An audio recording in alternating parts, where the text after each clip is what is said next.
Hello, good evening one, good evening all, good evening, Mr. Dean Saunders. Hello, matey. Oh, you're right? Former Villa striker. Bit of a sickener, that. You're kicking every ball in the green room there, Dino, watching them. Oh, well, they were so organised, and Unai Emery set them up, more or less everyone behind the ball.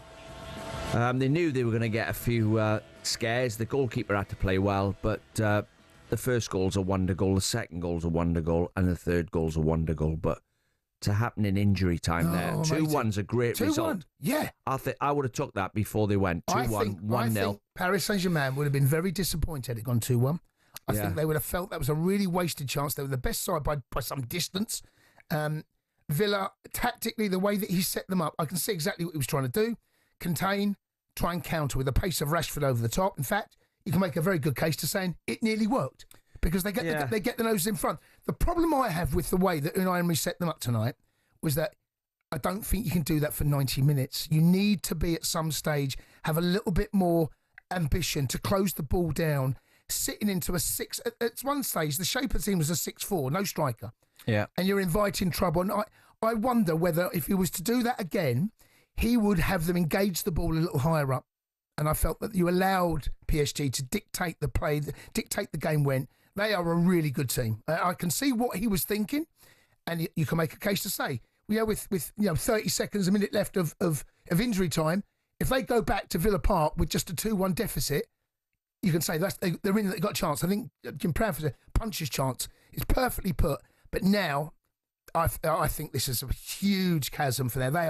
They're some team, PSG. Yeah, but if you look at it like critically, because you're going to have to say what could we have done better.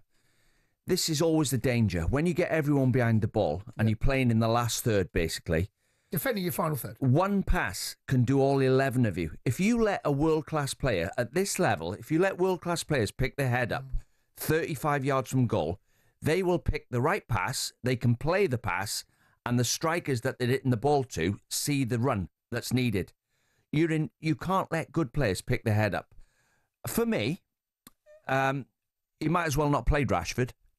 You might as well took him off and just played with 10 men. Well, he's the first line of defence, right? So he's the main man up the front. So put a bit... I can't go around the houses. Put a bit more effort into being the first line of defence. So when they're playing it across the pitch, he should be nibbling at the back of people's legs, sprinting there, sprinting there, sprinting there. That's what he's out there for. He might as well have said, you just go and stand up there in between the two centre-backs, and when we win it back, we'll try and put you in. I think that may well have been his instructions. What, because to not try? Well, I felt, no, not to not try. I felt there was to conserve energy. They will pass around, because they were so deep, because Villa had tactically set themselves up to contain and try and manage the game in front of them. I felt that Rashford, there were moments where perhaps he could have put a bit of pressure on the ball, but I think if you've got Rashford chasing the two centre-halves, closing down the full-backs, I think eventually when Villa do win the ball, I think then you're asking Rashford to run 30, 40, 50 yards. Put Ollie Watkins on then. Put them beyond. That's what I think the tactics were. I think so I'm not going to blame Rashford on this one. I think that Unai Emery has said to him, but Jace, you're not. I want your energy conserved for when we win the ball. That's what it looked like to me. But Jason, there's you call me Jason. I don't get it. Yeah, you call me Jason. I can't. It was going through me like a knife. You can't stand and walk when someone's got the ball 3 yards away from you, 4 yards away from you when they pass it that way, and not make the effort to stick your foot in as the first line of defence. I played with Ian Rush all my career. How many games did you play like that, where you played in a side that defended pretty much? They were concerned about the edge of the box. Yeah. You had Tielemans dropping in at times. Villa played a back six, and then Rashford was dropping into midfield, making the formation was 6-4. Yeah, well, he was up front on his own, and he come back down the middle of the pitch, the centre of the pitch, and his job was to have a nibble at the rip. I would have said to him, your job is the first line of defence. Try and put some sort of resistance up, and when you're knackered, we'll bring Ollie Watkins on. This is the quarterfinals of the Champions League.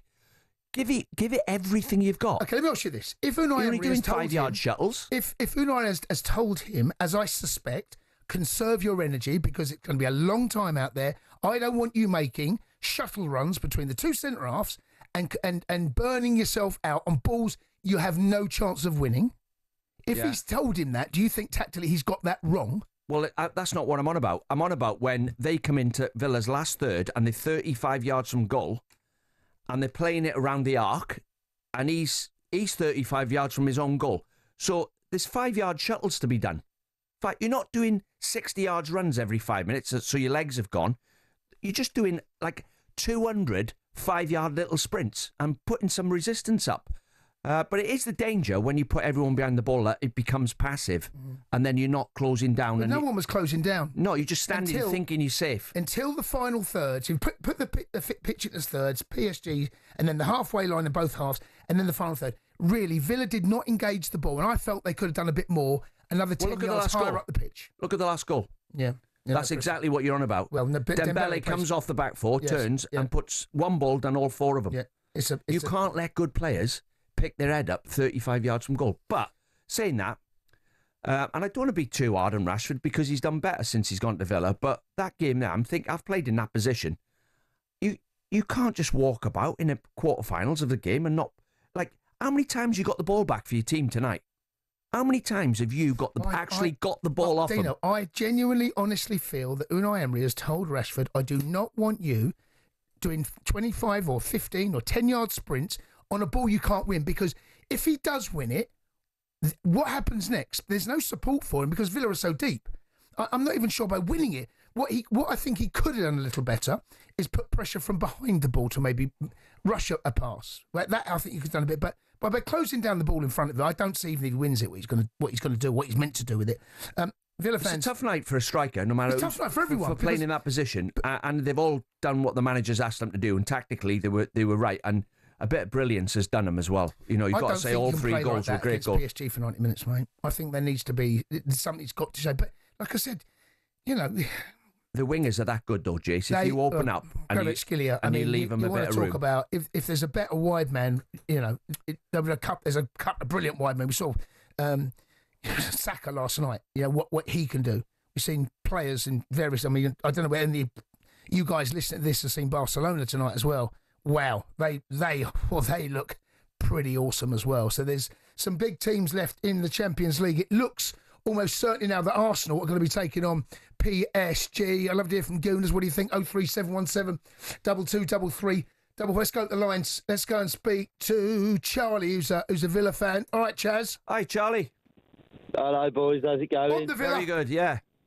Yeah, personally, it's a sickener to concede that last minute. I think we played really well, but all credit to PSG. I do agree with Dean. I think Emery's got it wrong. I think if Watkins is fit, he's got to start up there. I think he can give the defenders more trouble. Bring Rashford on late. He would have caused more issues with tired legs, I think. Well, there's Southampton coming up, so hopefully. Is he fit, Watkins, though? Is Watkins 100% fit? Oh, look, I'm not the manager. I've got no idea. I don't know whether he is, you know. Well, he's brought him on. So. Yeah, I know, but I don't just... He brought him on. I don't know why he's not starting. I think Rashford should be coming off the bench, And, it's annoying, but they're a great team. I think 2-1 would have been good to take back to Villa Park. But hey, if Ollie Watkins is fit, right, I'm banging his door down tomorrow. How am I not playing in a game like that? Yeah. Quarterfinals against PSG. I'm your main striker, and I'm not playing.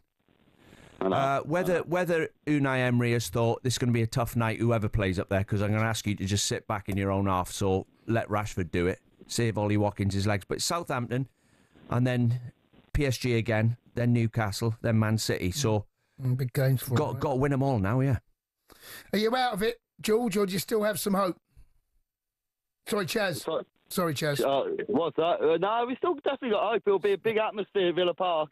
We'll make it hard for them, but it's definitely going to be hard with 2 goals. I'll be there, season ticket holder for a long time with my mate Alex Harding, so we'll be there and we'll make it happen. Charlie, can you think back? Tranmere, League Cup, we were 3-1 down. Dalian scored a minute to go. We were 3-0 down at Tranmere. Dalian scored 3-1, and we ended up going through. Is that going to happen now? And we won We could do it. League Cup. It could definitely happen, lads. It can happen, yeah. Just need 2 goals to get to extra time. Cool, scored the first goal. Chaz, a magic place. Anything can happen, lads. Yeah. Give it up the Villa. Up the Villa. Come on, up the Villa, boys. We can still do it. He's not dead yet. The Sports Bar with Jamie O'Hara and Jason Cundy. Monday to Thursday nights from 10 on AM, on DAB, via the talkSPORT app and on your smart speaker. talkSPORT.